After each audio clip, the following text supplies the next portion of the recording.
Everyone, I hope you guys are doing great. आज की video में हम डिस्कस करने वाले हैं हमारा second part of human resource management. First part की वीडियो मैं ऑलरेडी अपलोड कर चुकी हूँ। फर्स्ट पार्ट में we went through few topics.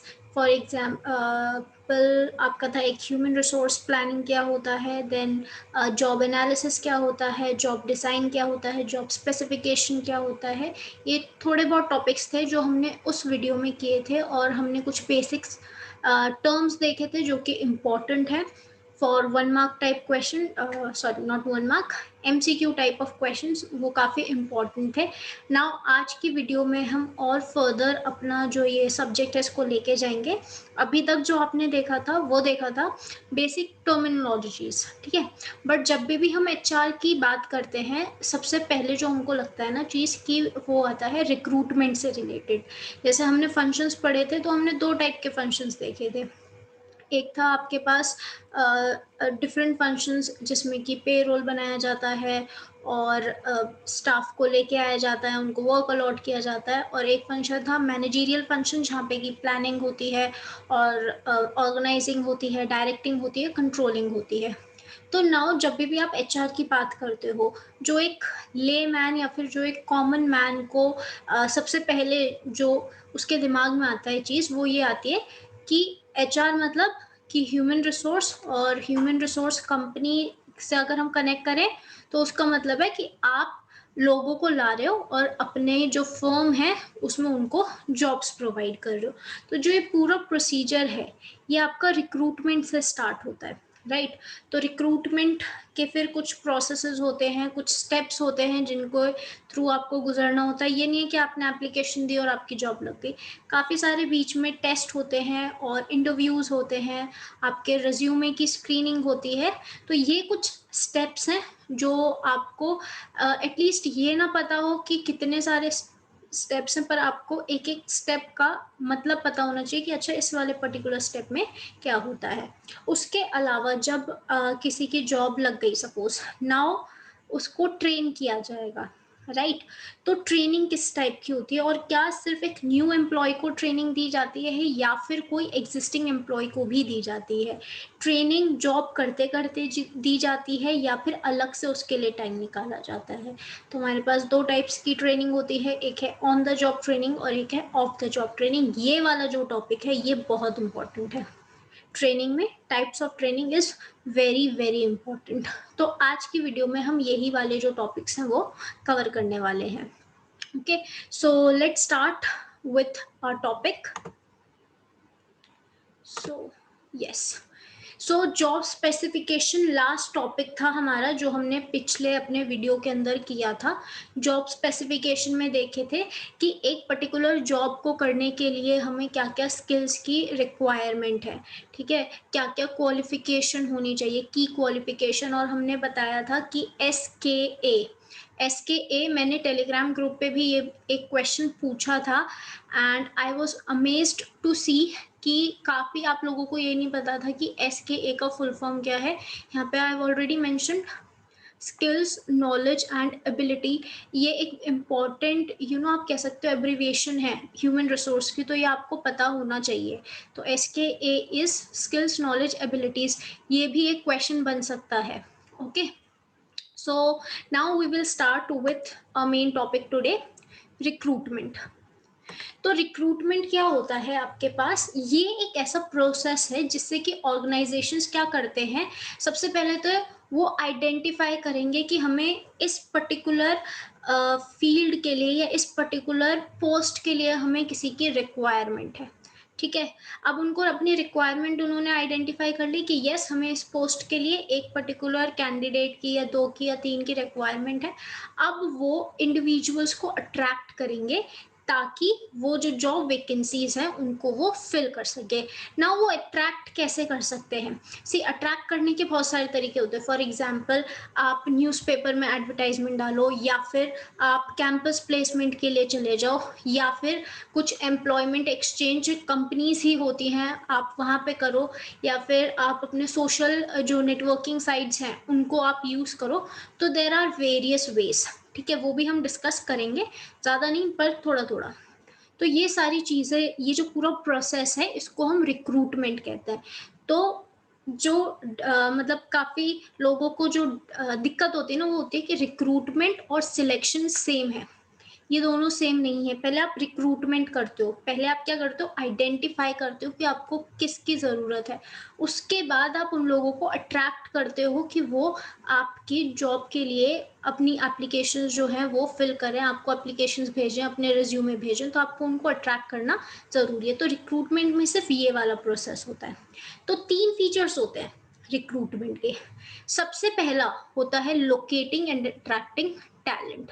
तो सबसे पहले आपको देखना है कि कौन से पार्ट में या कौन से पोस्ट के लिए, कौन से आप कह सकते हो डिपार्टमेंट के लिए आपको टैलेंट की ज़रूरत है, मतलब ह्यूमन रिसोर्स की ज़रूरत है, और अब उस टैलेंट को, उस ह्यूमन रिसोर्स को किस तरीके से अट्रैक्ट किया जाए, ये आपका फर्स्ट फीचर है। उसके बाद है ये आपका लिंकिंग प्रोसेस। लिंकिंग प्रोसेस कैसे है ये आपका, क्योंकि ये लिंक कर रहा है एक जो इंडिविजुअल है बाहर, उसको जॉब की नीड होगी, आपकी ऑर्गेनाइजेशन को भी एक ऐसे इंडिविजुअल की ज़रूरत है जो आपके लिए काम कर सके। तो ये लिंक बन रहा है आप दोनों के बीच में। पॉजिटिव प्रोसेस है of building a talent pool. Positive क्यों है यहाँ पर, क्योंकि दोनों ही हैप्पी हैं। जो ऑर्गेनाइजेशन है उसको एक एसेट मिल जाएगा अपनी कंपनी के लिए, और जो भी एम्प्लॉय उन्होंने हायर किया है उसको एक जॉब मिल जाएगी। तो ये एक पॉजिटिव प्रोसेस है। और यहाँ पे जब भी आप किसी को हायर कर रहे हो ना, तो आप उसकी ग्रोथ ही करते हो, ठीक है। जब भी आप कोई न्यू काम करोगे, कोई भी न्यू काम करोगे, तो उससे आपकी ग्रोथ होती है, आपको कुछ न्यू सीखने को मिलता है। ओके, तो ये रिक्रूटमेंट जो है एक वाइटल फंक्शन है। नाउ यहाँ पर आपको ऑब्जेक्टिव्स दे रखे हैं मैंने, ये सब ज़्यादा डिटेल में नहीं, बस थोड़ा थोड़ा पढ़ लोगे तो you will come to know कि बेसिकली रिक्रूटमेंट है क्या। ठीक है, तो सबसे पहला क्या है आपके पास कि इट अट्रैक्ट्स जॉब सीकर। जो लोग जॉब ढूंढ रहे हैं ये उन लोगों को अट्रैक्ट करता है। ठीक है, लेट मी जस्ट यस। तो सबसे पहला पॉइंट है आपका क्या, इट अट्रैक्ट्स जॉब सीकर। उसके बाद positive and favourable image. Company की भी तो एक पॉजिटिव और फेवरेबल इमेज ये बना देता है ना कैंडिडेट की नज़रों में। वरना आपसे अगर कोई बोले कि एक्स वाई जेड कंपनी के इतने इतने एम्प्लॉयज़ हैं, एक्स वाई जेड कंपनी ये कर रही है वो कर रही है, आपको उससे कुछ फ़र्क नहीं पड़ेगा। पर अगर आपको एक अच्छा पैकेज मिल रहा है, आपको वहाँ पर काम करने का मौका मिल रहा है, तब आप इंटरेस्टेड होगे कि अच्छा ये कंपनी है, इसमें क्या हो रहा है क्या नहीं हो रहा है। ऑलराइट, उसके बाद एनकरेजिंग कैंडिडेट्स। जो ये जॉब, जब भी आपने देखा होगा ना जॉब डिस्क्रिप्शन, जैसे स्पेशली अब आपका ये लास्ट सेमेस्टर होगा तो इस टाइम पे प्लेसमेंट्स होती हैं। तो जिन लोगों ने भी प्लेसमेंट के लिए रजिस्टर कर रखा है उनके पास पूरा जॉब डिस्क्रिप्शन आता होगा। तो आप कुछ जॉब्स को आप देखते भी नहीं हो, और कुछ जॉब्स आपको बहुत ज़्यादा अट्रैक्ट करती है। किसी का सैलरी पैकेज बहुत अच्छा होता है, किसी के इंसेंटिव्स बहुत अच्छे होते हैं। तो किस तरीके से जो आपके कैंडिडेट्स हैं उनको कैसे एनकरेज किया जाए कि वो एनरोल करें आपकी कंपनी के एप्लीकेशन के लिए, तो ये काम भी रिक्रूटमेंट में ही आ जाता है। Create wider choice for the company. Wider choice कैसे, क्योंकि जैसे सपोज आप कैंपस प्लेसमेंट के लिए भी जाते हो, कैंपस प्लेसमेंट में अब आपकी ही क्लास में, जैसे for example when I was in Gargi, तो हमारी क्लास में अराउंड मतलब हमारे सेक्शन में 65 गर्ल्स थी। तो उन 65 गर्ल्स में से हर किसी ने तो प्लेसमेंट के लिए रजिस्टर नहीं किया था, बट फिर भी अगर कोई कंपनी आती थी ना तो कंपटीशन में ही उनके अराउंड 30 to 45 कैंडिडेट्स होते थे। तो उनके पास एक ग्रेटर वैरायटी हो गई, राइट, कंपनी के लिए, कि आपके पास you have a pool of 30 to 35 students, और इनमें से आप अपना बेस्ट कैंडिडेट चूज करो। अगर कैंपस प्लेसमेंट नहीं भी है तो अगर आप सपोज लिंक्डइन पे कुछ अपना पोस्ट डाल देते हो, उसके बाद आपके पास वैरायटी ऑफ रेज्यूमेज आते हैं, आप सबको स्क्रीन करते हो, देखते हो कौन मैच कर रहा है कौन नहीं, तो कंपनी के पास ग्रेटर चॉइस है अब कि इनमें से सब में से बेस्ट को चूज करे वो। After that determining present and future needs. तो रिक्रूटमेंट का काम सिर्फ ये नहीं है कि सपोज मुझे आज ज़रूरत है तो मैं आज का देखूं कि भाई आज मेरी कंपनी में इतना ज़रूरत है तो उस हिसाब से मैं कर लेती हूँ।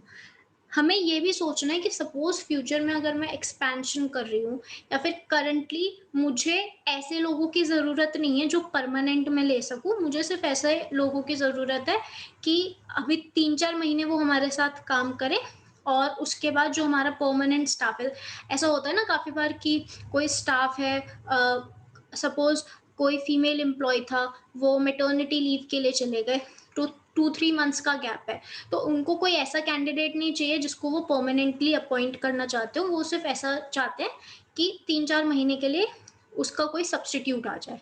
तो आप अपनी प्रेज़ेंट नीड भी देख रहे हो और आप फ्यूचर नीड्स भी देख रहे हो। आप चाहते हो, मतलब आपने दिमाग में सोच रखा है कि इस ईयर मेरे को एक्सपेंशन करना है, मेरे को अपना एक और ब्रांच ओपन करना है दिस लोकेशन पे, ठीक है?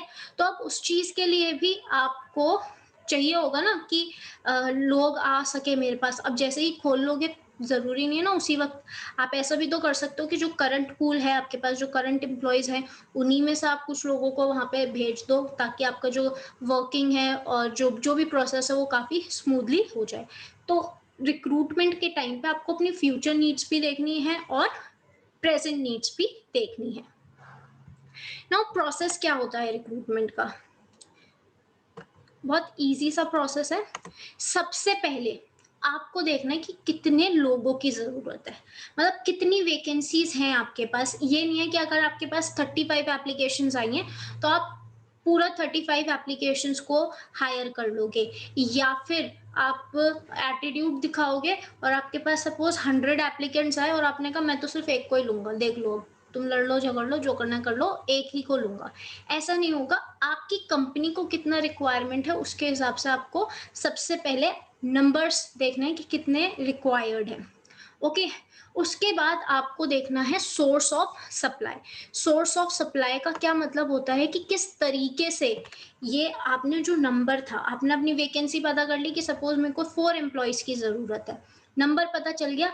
अब कैसे ये जो 4 एम्प्लॉइज की सप्लाई है इसको कौन पूरी करने वाला है? क्या आप कैंपस प्लेसमेंट करने वाले हो? क्या आप अपने किसी कंपनी का जो वेबसाइट है उस पे ही करियर्स का जो अलग से आपका एक कॉलम होता है उसमें आप ये चीज़ पुट करने वाले हो कि हमें ज़रूरत है, आ जाओ? या फिर आप न्यूज़पेपर में एडवर्टाइज़ करने वाले हो, या फिर जो करंट एम्प्लॉइज़ हैं उन्हीं में से आप किसी को प्रमोट करने वाले हो? तो ये सारी चीज़ें आपको देखनी पड़ेंगी। अब अगर सपोज़ आपने क्या किया, आप चाहते हो कि आप न्यूज़पेपर से लो या फिर कोई एक्सटर्नल सोर्स से आप अपने जो एम्प्लॉइज़ हैं उनको बुलाना चाहते हो।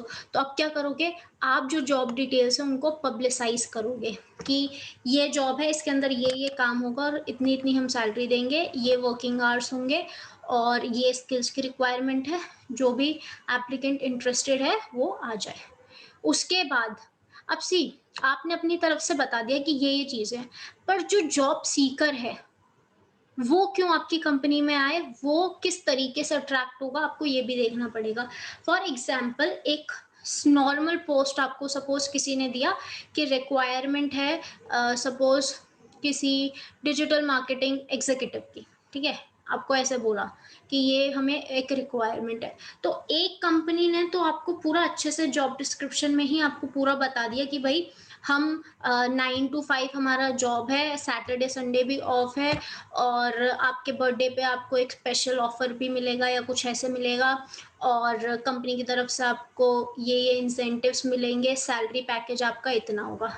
और एक कंपनी ने खाली इतना बता दिया कि रिक्वायरमेंट है इस जॉब के लिए और ये आपको काम करने हैं।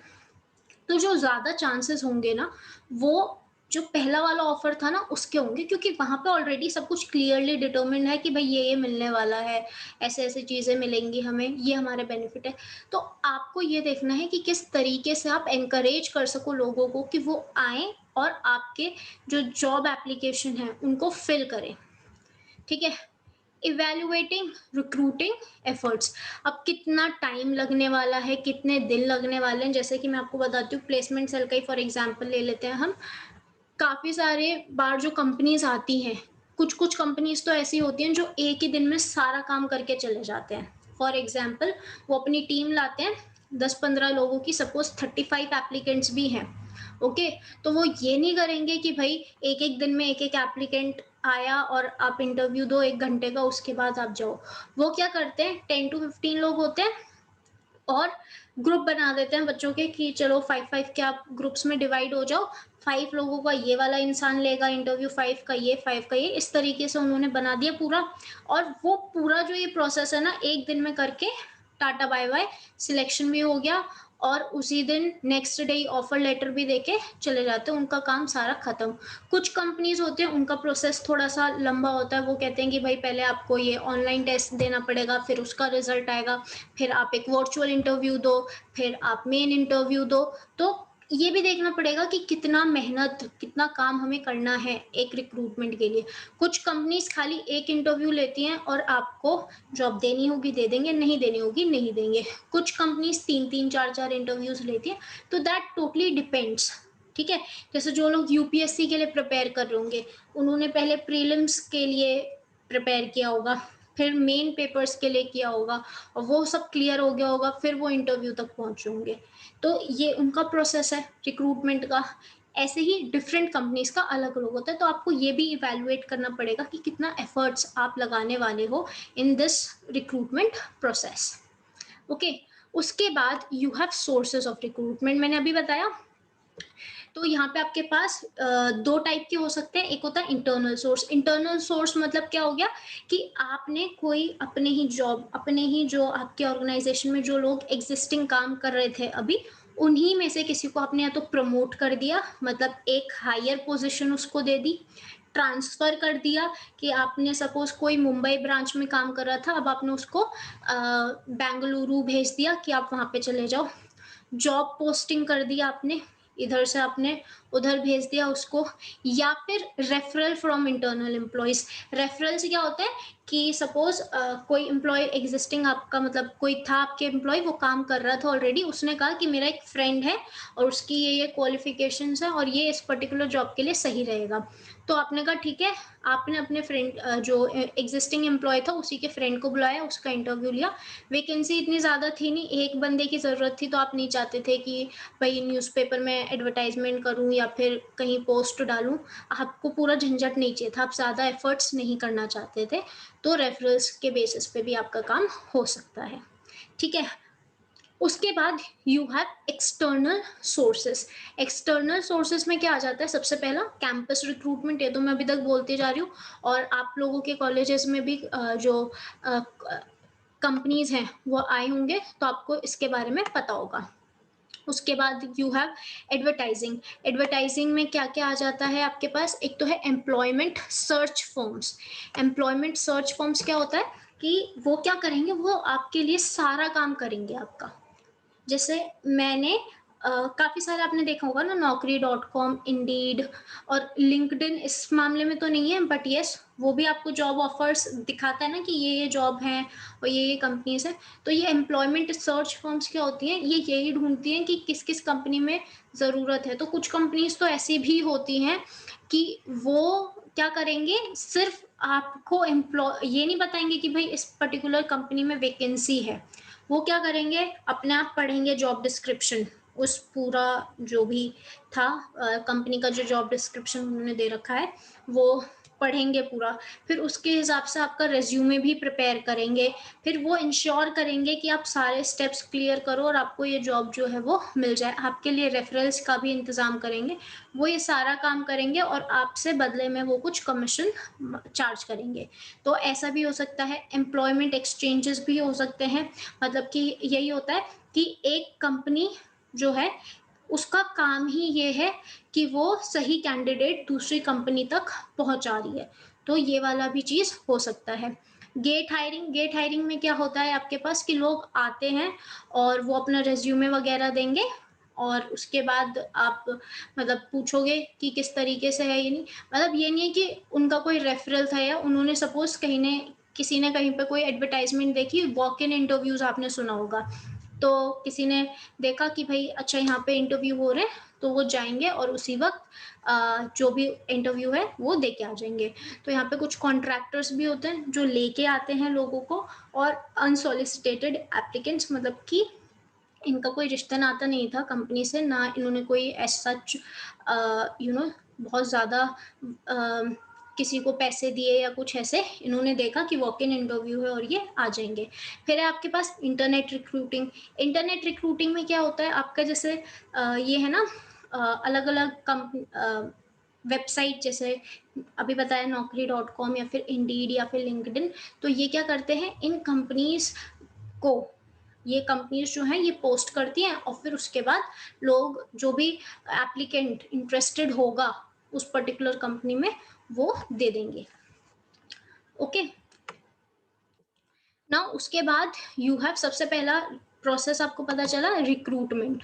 अब आता है सिलेक्शन। तो डिफरेंस है दोनों में, ठीक है। सिलेक्शन क्या है? Selection is the process of picking individuals possessing relevant qualification, requisite knowledge and required experience, ठीक है। अब देखो, कंपनी मना नहीं करती है किसी को भी कि भाई तुम एप्लीकेशन मत देना, ठीक है। आपने कोई एप्लीकेशन देखी, उसमें साफ साफ लिखा हुआ था कि जो बीटेक जिसने कर रखा है, बीटेक का कोई ग्रेजुएट है, वो ही इस जॉब के लिए अप्लाई कर सकता है। पर आप इतने ज़्यादा मतलब थे ना कि भाई मेरे को तो अप्लाई करना है, क्या पता मिल जाए, कुछ ज़्यादा ही पॉजिटिव थे आप, तो आपने भेज दिया अपना इंटरव्यू, जबकि आप बीटेक ग्रेजुएट नहीं हो, आप बीए ग्रेजुएट हो। उसके बाद भी आपने सेंड कर दिया। तो अब यहाँ पे क्या है कि कंपनी को ना छांटना पड़ता है लोगों को कि अच्छा, ये जो रेलिवेंट मतलब इम्पोर्टेंट जो क्वालिफिकेशन थी वो किस किस कैंडिडेट के पास है, वो रेज्यूमे स्क्रीनिंग करेंगे, नॉलेज किसके पास है या फिर एक्सपीरियंस किसके पास है। कुछ जॉब्स में एक्सपीरियंस नहीं चाहिए होता है, कुछ में चाहिए होता है, किसी किसी में आपको बेशक जॉब एक्सपीरियंस ना हो, पर आपको नॉलेज होनी चाहिए उस पर्टिकुलर सब्जेक्ट के बारे में। फॉर एग्जांपल कोई वेब डेवलपर है, उसको यही नहीं पता कि C++ क्या है, जावा क्या है, तो नॉलेज उसको बिल्कुल भी नहीं है, एक्सपीरियंस तो बहुत दूर की बात है, ठीक है। तो सिलेक्शन के टाइम पे ये सारी चीज़ें देखी जाएंगी। नाउ क्या प्रोसेस होता है सिलेक्शन का, तो यहाँ पे मैंने पूरा एक सीढ़ी बना रखी है। यस, सबसे पहला जो होता है आपका स्टेप, वो होता है रिसेप्शन। रिसेप्शन में क्या हुआ कि आपको जो एप्लीकेशन थी वो आपने रिसीव कर ली, रिक्रूटमेंट के पार्ट में जो आपने एप्लीकेशंस मंगवाई थी वो आपको मिल गई। अब क्या करोगे आप? स्क्रीनिंग इंटरव्यू करोगे। अब ये स्क्रीनिंग इंटरव्यू क्या होता है, कुछ लोग क्या करते हैं खाली कि मेन इंटरव्यू नहीं लेते आपसे, ठीक है, वो खाली आपसे 2-4 सवाल पूछ लेंगे और उन्हीं में, जैसे सपोज कि कोई पर्टिकुलर जॉब है और उसके लिए आपके कम्युनिकेशन स्किल्स स्ट्रांग होने चाहिए, ठीक है, तो वो आपसे अभी कुछ टेक्निकल नहीं पूछेंगे, कुछ नहीं पूछेंगे, वो आपसे खाली इतना पूछ लेंगे कि अच्छा अपने बारे में थोड़ा सा हमें बता दो। तो उस 2-3 मिनट के अंदर ही उनको पता चल जाएगा कि आपके कम्युनिकेशन स्किल्स कैसे हैं। तो ये सिर्फ, इसको आप कर्टेसी इंटरव्यू कह सकते हो या फिर स्क्रीनिंग इंटरव्यू कह सकते हो, कि आप अभी क्या कर रहे हो, स्क्रीन कर रहे हो कि अच्छा चीज़ें हैं भी या फिर नहीं है। उसके बाद ये है आपका स्टेप 3, एप्लीकेशन बैंक। अब आपने स्क्रीनिंग कर ली, उसके बाद आपने कुछ लोगों को छांट लिया कि भाई ये जितने भी लोग आए थे ना, उनमें से खाली सपोज आपको 30 लोगों ने भेजा था, उनमें से सिर्फ 10 लोग ऐसे निकले आपको कि जो आपको लगा कि हाँ ये आगे फर्दर मूव करने के लिए रेडी है, तो अब आप इन 10 लोगों के साथ आगे चलोगे। फिर आप इनका सिलेक्शन टेस्ट लोगे। सिलेक्शन टेस्ट आपका कुछ भी हो सकता है। क्या हो सकता है? आप एप्टीट्यूड टेस्ट कर सकते हो, मतलब टिक द करेक्ट आंसर, या किसी भी टाइप से, जैसे आपका भी सिलेक्शन टेस्ट ही है ना, ये जो एमकॉम एंट्रेंस का है, ये भी एक टाइप का सिलेक्शन ही हो रहा है, बस आपको जॉब नहीं मिल रही है, यहाँ पे आपको एडमिशन मिल रहा है। उसके बाद जिस जिस लोगों ने सिलेक्शन मतलब टेस्ट पास कर दिया होगा, अब उसको क्या मिलेगा? Selection interview. अब आप उनको इंटरव्यू करोगे, तो इंटरव्यू के भी टाइप्स होते हैं, मतलब आपका एक टेक्निकल राउंड्स होते हैं, एक आपका HR राउंड होता है, एक नॉन टेक्निकल राउंड होता है। तो इट डिपेंड्स ऑन कंपनी कि वो कौन से राउंड चाहती है। उसके बाद कुछ जॉब्स के अंदर मेडिकल एग्जामिनेशन भी होता है आपका, स्पेशली जो ऐसी जॉब्स हैं जिसमें फिजिकली फिट रहना बहुत इम्पोर्टेंट है। वहाँ पर मेडिकल एग्जामिनेशन भी होता है। जितनी भी आपकी गवर्नमेंट जॉब है, स्पेशली पुलिस हो गया या आर्मी हो गया, नेवी हो गया, एयरफोर्स हो गया, सीआईएसएफ, सीआरपीएफ, इन सब में मेडिकल एग्जामिनेशन होता है। उसके बाद आप रेफरेंस चेक करोगे। रेफरेंस क्या होता है कि जैसे जो लोग एक्सपीरियंस्ड होते हैं ना, तो अगर उन्होंने आपको किसी ने रेफ़र किया है, तो आप चेक करते हो, वो आपसे पूछेंगे कि भई सही में किसी ने रेफ़र भी किया है या फिर ऐसे ही। आपने वो भी सुना होगा लेटर ऑफ रिकमेंडेशन, वो भी एक सेम टाइप का ही कुछ चीज़ है। उसके बाद एट द एंड आपका होता है हायरिंग डिसीज़न, कि अब अगर ये सारी चीज़ें ऊपर वाली सही से होती चली गई होंगी, तो फाइनली आप डिसाइड करोगे कि इस बंदे को हायर करना है या फिर नहीं करना है। फाइन। तो ये आपका है पूरा सिलेक्शन का प्रोसीजर। तो अगर आपसे कोई पूछे कि पहले रिक्रूटमेंट होता है, सिलेक्शन होता है या फिर दोनों चीज़ सेम होती है, तो पहले रिक्रूटमेंट होता है, उसके बाद सिलेक्शन होता है, और दोनों चीज़ें सेम नहीं होती हैं।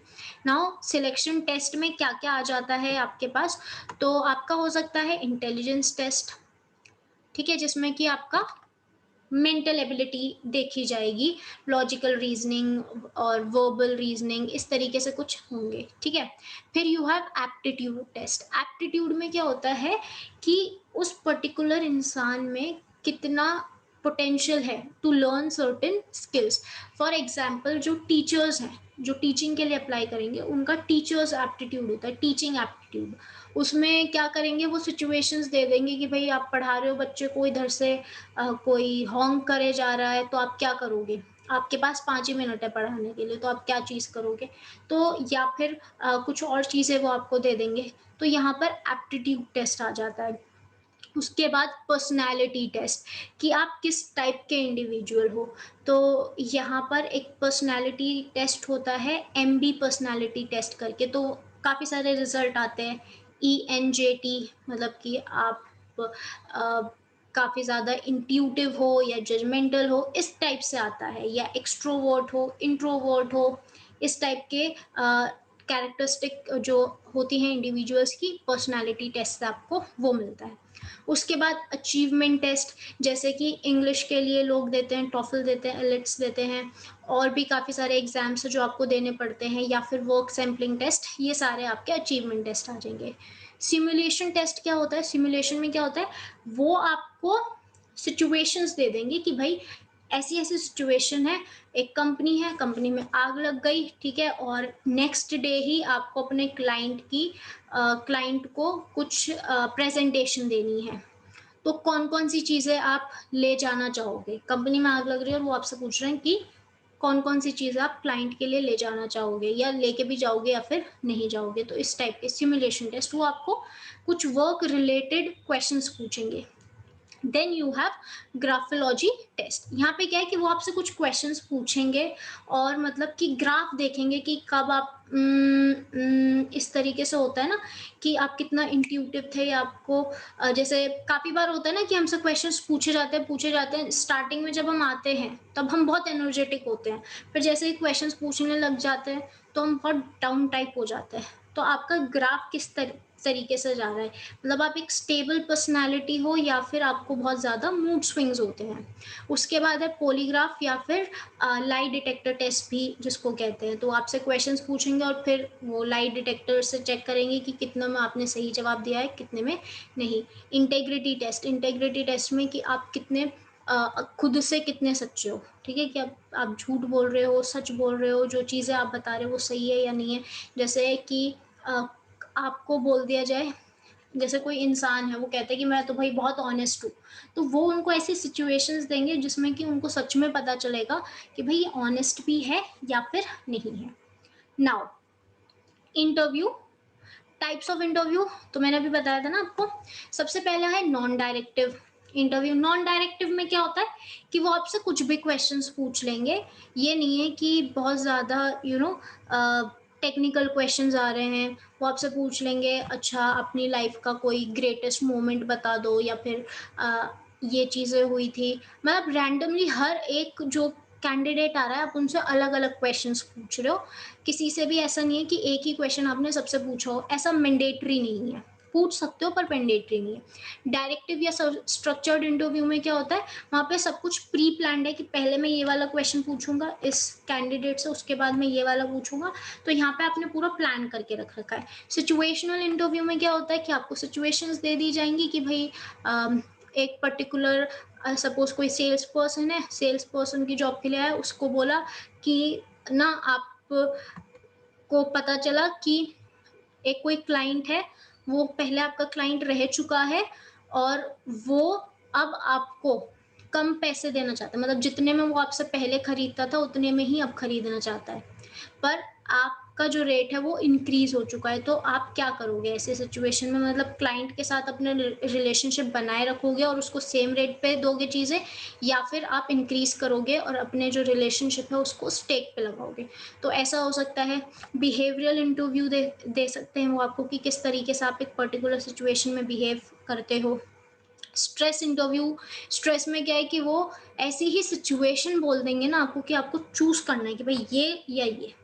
जैसा अभी मैंने बताया ना कि ऑफिस में आग लग गई, आपके क्लाइंट को ज़रूरत है इन चीज़ों की, या फिर आपको प्रेजेंटेशन देनी है, तो आप क्या क्या ले जाना पसंद करोगे।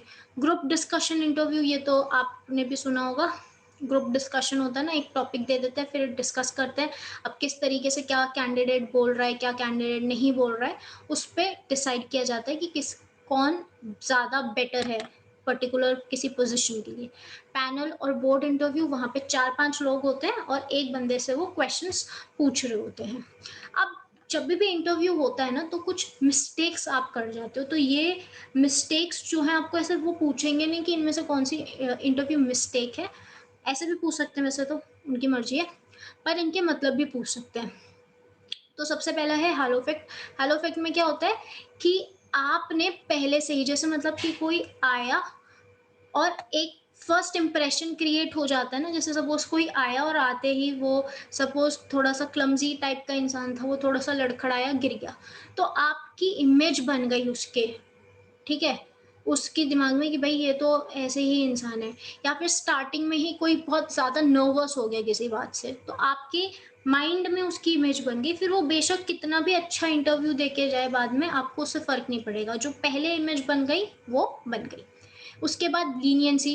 लीनियंसी क्या है कि काफ़ी बार तो आप बहुत ही ज़्यादा लीनियंट हो जाते हो, ठीक है, मतलब आप कह दो कि भैया प्लीज़ 10 क्वेश्चन पूछ रही हूँ, अगर नहीं आ रहा ना तो मेरे को तू ही बता दे क्या क्वेश्चन पूछूं, जो तुम्हें आता है वही बता दो। या फिर आप कुछ ज़्यादा ही स्ट्रिक्ट हो, मतलब जो इंटरव्यू ही था उसने आपको बता दिया कि भाई मेरे को ये वाला पर्टिकुलर टॉपिक नहीं आता है, आप इसमें से प्लीज़ मुझसे मत पूछो, या फिर उसने बोला कि मैं पढ़ लूँगा और उसके बाद आपको आंसर कर दूंगा, पर आप पड़े हुए उसी क्वेश्चन के पीछे कि नहीं तुम्हें बताना ही पड़ेगा। तो तो आपको ज़्यादा लीनियंट होना है, ज़्यादा भावनाओं में नहीं बहना है, ना एक्सट्रीम ऊपर की तरफ ना एक्सट्रीम नीचे की तरफ। Candidate order error. Candidate order error में क्या है कि सपोज जैसे ही आप सपोज इंटरव्यू देने वाले थे, आप हो एक फ्रेशर, ठीक है, आपको बिल्कुल भी एक्सपीरियंस नहीं अभी, आपसे जो पहले बंदा गया ना अंदर, उसने भर भर के इंटर्नशिप्स कर रखी है, मतलब पूरा जो रेज्यूमे है ना, इंटर्नशिप इंटर्नशिप कंपटीशन कंपटीशन भरा हुआ है उसका। तो आप उसके कम्युनिकेशन इतने अच्छे स्किल्स जो थे वो इतने अच्छे नहीं थे, आपके बहुत अच्छे थे, पर आपके रेज्यूमे में कुछ नहीं था। तो यहाँ पे क्या है, क्योंकि आप एक ऐसे बंदे के पीछे गए, पहले तो उसका इंटरव्यू हो गया जिसके इंटर्नशिप इंटर्नशिप थी और आप उसके बाद गए हो, तो जो इंटरव्यूअर है ना उसके माइंड में थोड़ा सा ऐसा आ जाता है कि भाई कि इसके पास तो कुछ भी नहीं है, उसके पास तो इतनी सारी चीजें थी तो हम उसको जॉब देंगे, राइट। तो ये ऑर्डर एरर भी हो सकता है। देन प्रोजेक्शन की किस टाइप से आप प्रोजेक्ट कर रहे हो खुद को, या फिर किस टाइप से वो जो दूसरा इंसान है वो अपने आप को प्रोजेक्ट करने की कोशिश कर रहा है।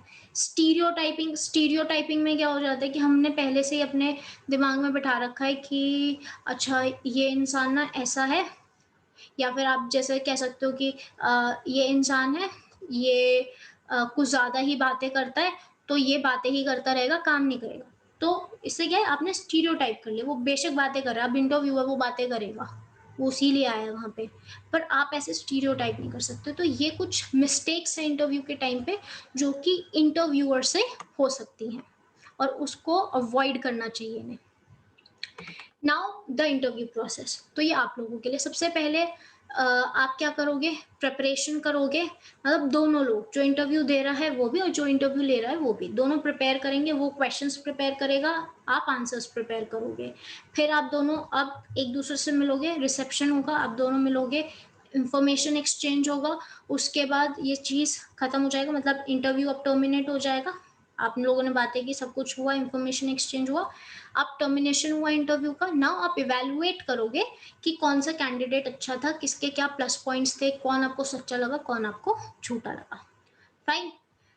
Now important, placement, induction and retention. Placement क्या होता है कि अब आपने सारा इंटरव्यू सब कुछ हो गया, अब आप एक कैंडिडेट को एक सूटेबल जॉब पे रिक्रूट कर रहे हो। नाउ आप कहोगे कि जॉब तो ऑलरेडी पता होती है कि हम इसके लिए गए हैं, पर काफ़ी बार क्या होता है, क्योंकि आपके पास एक्सपीरियंस नहीं है तो वो आपको डायरेक्ट ही एडवांस कोई जॉब नहीं देंगे। जैसे जॉब्स में भी तो लेवल होते हैं ना, कि भाई पहले आप ये वाला काम करोगे, फिर उसके बाद ये वाला काम करोगे। पोस्ट चेंज नहीं होगी आपकी, पोस्ट वही है, पर एक आपको एक स्टेप मिल जाएगा ना। फॉर एग्जांपल अगर कोई खाना बनाना सीख रहा है, ठीक है, तो डायरेक्ट ही तो बिरयानी पे नहीं पहुंच जाएगा ना, स्टार्टिंग नॉर्मल चावल बनाने से ही करेगा। तो यहाँ पे प्लेसमेंट में भी वही होता है कि आप the process of posting a new recruit to a suitable job, कि उसके जो करंट स्किल्स हैं, जो नॉलेज है, उसके हिसाब से हमें कौन सा वाला काम अभी करवाना उसके लिए अच्छा रहेगा, तो आप वो वाला काम उसको दे दोगे। इंडक्शन एंड ओरिएंटेशन, काफ़ी सारे लोगों को ये दोनों ही चीज़ें सेम लगती है, पर ये सेम नहीं होती है, थोड़ा सा डिफरेंस होता है दोनों में, और वो थोड़ा सा ही बहुत होता है। इंडक्शन एंड ओरिएंटेशन, तो यहाँ पे इन दोनों का मतलब क्या होता है कि आप क्या कर रहे हो, लोगों को इंट्रोड्यूस कर रहे हो नए एम्प्लॉयज़ से, उनके काम से। इंडक्शन में बेसिकली ये होता है कि आप उनको उनका काम बता रहे हो, ठीक है, और उनकी जो पूरा, जैसे जब आपने कॉलेज ज्वाइन किया होगा आपका ड्यूरिंग ग्रेजुएशन, तो उस दिन आपका इंडक्शन हुआ होगा फर्स्ट डे, तो उन्होंने कॉलेज के बारे में बताया होगा, डिफरेंट सोसाइटीज़ के बारे में बताया होगा, टाइम टेबल के बारे में बताया होगा, कुछ रूल्स रेगुलेशंस ये सब बताया होगा। उसके बाद ओरिएंटेशन क्या होता है, ओरिएंटेशन में अब आप उन लोगों से मिलोगे जिनके साथ आपको काम करना है। जैसे कॉलेज में आप जाते हो तो आपका साइंस डिपार्टमेंट है, आर्ट्स डिपार्टमेंट है, और भी पता नहीं कौन कौन से डिपार्टमेंट्स हैं, सबसे आपको मतलब नहीं है। इंडक्शन सबका हुआ होगा, बेसिक जो चीज़ें हैं वो सबके लिए सेम है। पर जैसे आपका कॉमर्स डिपार्टमेंट रहा होगा तो आपको कॉमर्स डिपार्टमेंट के टीचर से मिलने को मिलेगा ओरिएंटेशन के दिन, और उनसे बात करने का मौका मिलेगा। जो आपके क्लासमेट्स हैं आप उनसे बात करोगे, ठीक है, तो ये होगा orientation. Now you have socialization, ये इम्पॉर्टेंट है। क्यों इम्पॉर्टेंट है, ये ऐसा ही एक एग्ज़ाम में आया था, ठीक है, कि प्रोसेस ऑफ मतलब जो ये सोशलाइजेशन है वो क्या होता है। तो आप क्या कर रहे हो, सोशलाइजेशन के दौरान आप इंटरनलाइज कर ले रहे हो, जो चीज़ों को करना है ना, अब आप अपने मन में बिठा ले रहे हो ये, क्योंकि अभी तक आप एक बाहरी दुनिया से आए थे जिसमें आपको नहीं पता था कि भाई ऑफिस में किस तरीके से काम होता है, कैसे क्या चीज़ें होती हैं। तो जब एक न्यू रिक्रूट समझने लगता है चीज़ों को, उनको एक्सेप्ट करने लग जाता है, कंपनीज की वैल्यूज़ को, नॉर्म्स को, बिलीव्स को, जो कि बाकी लोगों से मैच करती है एक ऑर्गेनाइजेशन के अंदर, उसको हम कहते हैं सोशलाइजेशन। तो यहाँ पे प्रोसेस क्या होता है, सबसे पहला होता है प्री अराइवल स्टेज। अभी क्या है कि आप जस्ट नए नए आए हो, अभी आपको कुछ भी नहीं पता, आपका काम करने का तरीका अलग है, उनका काम करने का तरीका अलग है, और ये अभी आप जस्ट आए हो। उसके बाद है एनकाउंटर स्टेज। एनकाउंटर में क्या है, अब आपको पता चल रहा है कि अरे यार, इनका जो काम करने का तरीका है, या फिर जो इनके बिलीव्स हैं, या फिर जो इनकी वैल्यूज़ हैं, वो मेरी वैल्यूज़ से तो बहुत ही ज़्यादा डिफरेंट है, ठीक है। और उसके बाद होता है मेटामॉर्फोसिस। मेटामॉर्फोसिस में क्या होता है कि अब आप अपने आप को ढाल रहे हो उस तरीके से, जैसे ऑर्गेनाइजेशन में आपको होना चाहिए, आप उस तरीके से। फॉर एग्जांपल जब हम ग्रेजुएशन में होते हैं तो हमारा बहुत केयर फ्री एटीट्यूड होता है, राइट। तो और ग्रेजुएशन में भी क्या, काफ़ी सारे लोगों का बहुत केयर फ्री एटीट्यूड होता है, उनको नहीं है ज़रूरत, वो मतलब कोई इधर से जा रहा है, ओए ठीक है, हाँ भाई, ऐसे, मतलब उनका बात करने का तरीका अलग होता है, ठीक है। तो ये अभी उनकी प्री अराइवल स्टेज होगी किसी ऑफिस के अंदर। फिर जब वो जो इंसान है वो ऑफिस में जाएगा वो देखेगा कि भाई यहाँ पे जो लोग हैं, जो मेल्स भी हैं वो बहुत अच्छे से ड्रेसअप होके आ रहे हैं, फीमेल्स भी बहुत अच्छे से ड्रेसअप होके आ रहे हैं, बात करने का तरीका उनका डिफरेंट है, काफ़ी तमीज़ से बात करते हैं, कुछ एटिकेट्स मेंटेन करते हैं। अब ये उसके लिए एनकाउंटर स्टेज हो जाएगी और जैसे ही वो उनकी तरह बिहेव करने लग जाएगा, वो भी ये ओए चल पल को साइड में कर देगा और थोड़ा सा फॉर्मल हो जाएगा, वो हो जाएगा मेटामॉर्फोसिस स्टेज। अब होता है रियलिटी शॉक। रियलिटी शॉक क्या होता है कि काफ़ी सारी कंपनीज़ की आप कुछ, जब भी आप कोई कंपनी में जाते हो आप उसकी एक इमेज बना के रखते हो कि इस कंपनी में मैं जाऊँगा तो ये होगा, मौज होएगी, मैं ये काम करूँगा, वो काम करूँगा, मेरा सैलरी पैकेज इतना अच्छा होगा। पर जैसे ही आप गए अंदर तो आपको पता चला कि भई वो तो काम तो करवा रहे हैं, आपको पूरा मेहनत, पूरा 9 टू 9 आप अच्छे से काम कर रहे हो और सैलरी देने के नाम पे ज़ीरो, लीव्स देने के नाम पे ज़ीरो, इंसेंटिव्स देने के नाम पे ज़ीरो। तो यहाँ पे क्या होगा कि आपको शॉक लगेगा कि जो आप चीज़ें परसीव करके आए थे कंपनी के बारे में ऐसा कुछ भी नहीं है। कंपनी तो कुछ और ही है। तो ये क्या हो जाएगा, रियलिटी शॉक। जैसे हम कहते हैं नाम बड़े हैं दर्शन छोटे।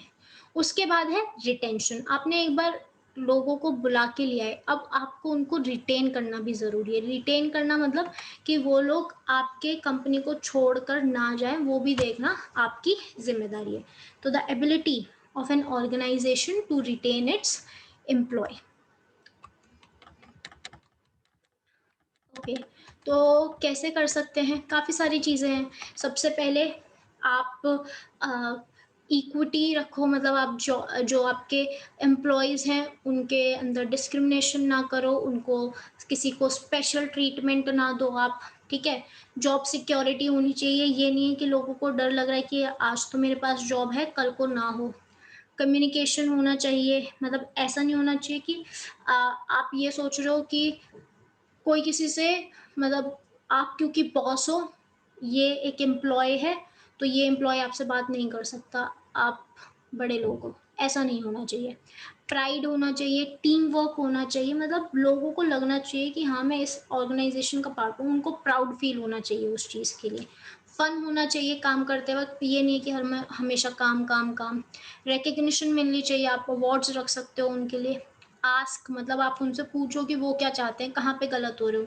फिर वर्क वर्क का मतलब क्या है यहाँ पे कि काम तो हो रहा है पर वो काम ऐसा भी होना चाहिए कि लोगों को इंटरेस्ट आ रहा है काम करने में, ठीक है?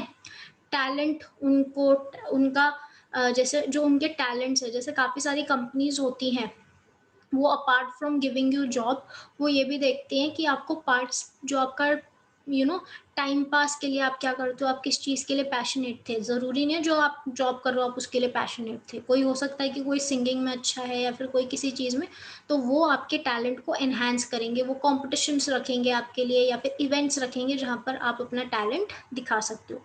फिर पे एंड बेनिफिट्स, ये तो जाहिर सी बात है, सैलरी अच्छी देनी पड़ेगी और भी बाकी जो बेनिफिट्स हैं वो देने पड़ेंगे। Now coming to training and development. Training क्या होता है, डेवलपमेंट क्या होता है?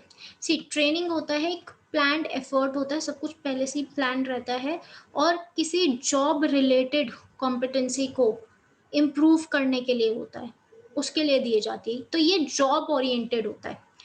जबकि हम डेवलपमेंट की बात करें तो डेवलपमेंट इंडिविजुअल ओरिएंटेड होता है कि एक पर्टिकुलर इंसान की डेवलपमेंट कैसे होगी।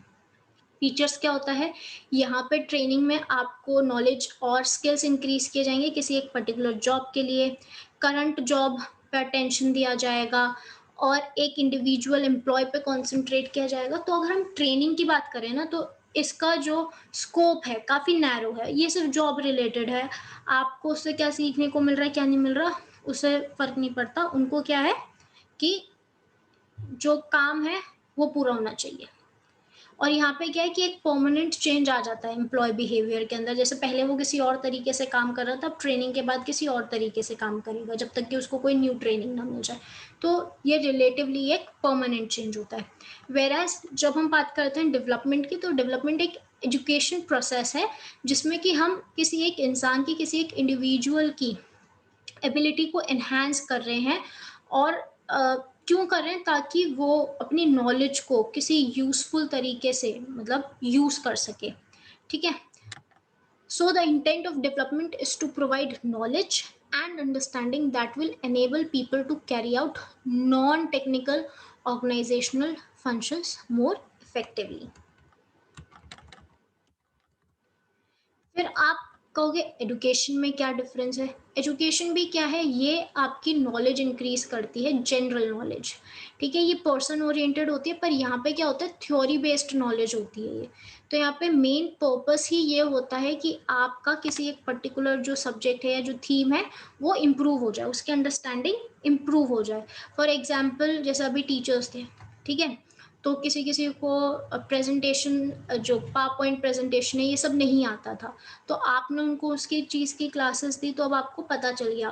तो पहले उन्होंने थ्योरेटिकल कुछ बताया होगा कि भाई ये, जैसे किसी ने भी, आपने में से किसी ने भी कंप्यूटर क्लासेस ली होंगी, तो पहले के कुछ क्लासेस में वो आपको बुक से पढ़ाते हैं कि अच्छा ये एक कंप्यूटर होता है, इसको सीपीयू कहते हैं, इसको कीबोर्ड कहते हैं, इसको माउस कहते हैं, उसके बाद वो बाकी चीज़ें सिखाते हैं आपको. तो अगर हम तीनों का एक कंपैरिजन करें तो training is job oriented, development is individual needs oriented और एजुकेशन इज पर्सन ओरिएंटेड. मतलब सेम ही चीज़ है. Training is specific job related skill, development general knowledge, education भी general knowledge. Training current need को पूरी करता है, डेवलपमेंट फ्यूचर नीड्स को पूरी करता है और एजुकेशन फ्यूचर नीड्स को पूरा करता है. नाउ यहाँ पे जब हम बात करते हैं तो दो टाइप्स की ट्रेनिंग होती है, एक होती है रोल स्पेसिफिक और एक होता है कॉम्पिटेंसी बेस्ड ट्रेनिंग. तो ये क्या होता है कि कुछ जो स्किल्स होते हैं वो आप ट्रांसफ़र कर सकते हो, एक बंदे से दूसरे बंदे में उनको आप ट्रांसफ़र कर सकते हो. कॉम्पिटेंसी क्या होता है कि set of knowledge, skills, behaviours, attitudes and characteristics जो कि एक पर्सन को दूसरे पर्सन से डिफरेंशिएट करता है. तो जैसे क्या क्या कॉम्पिटेंसी हो सकती है आपकी, फंक्शनल हो सकती है कि किस तरीके से काम करना है वो आपको अच्छे से पता है. वो पर्सनल कॉम्पिटेंसी हो सकती है कि कोई लोग रिलेशनशिप्स बनाने में बहुत अच्छे होते हैं, उनके कम्युनिकेशन स्किल्स बहुत अच्छे होते हैं, सोशलाइजेशन स्किल्स उनके बहुत अच्छे होते हैं. बिजनेस रिलेटेड कॉम्पिटेंसी, उनको पता है नेगोशिएट कैसे किया जाए किसी भी एक पर्टिकुलर सिचुएशन में, चीज़ों को अपनी तरफ कैसे ले लिया जाए. तो ये कुछ पर्सनल कॉम्पिटेंसी होती है एक इंडिविजुअल की. तो ये सारी चीज़ें हमें देखना ज़रूरी है. नाउ इसके बाद है हमारे पास, मैंने यहाँ पे डिस्कस कर रखा है functional competency, personal and competency और बिजनेस कॉम्पिटेंसी. उसके बाद है ट्रेनिंग. तो ये वाला जो पार्ट है ये हम इस वीडियो में नहीं करेंगे, नेक्स्ट वीडियो में करेंगे क्योंकि ये इम्पॉर्टेंट है. ठीक है, टिल देन. एंड हाँ, इसके नोट्स मैं ऑलरेडी शेयर कर चुकी हूँ टेलीग्राम चैनल पे. अगर आपको कुछ भी डाउट है तो you can just comment below या फिर ईमेल कर देना, वहाँ पे मैं ज़्यादा एक्टिव रहती हूँ.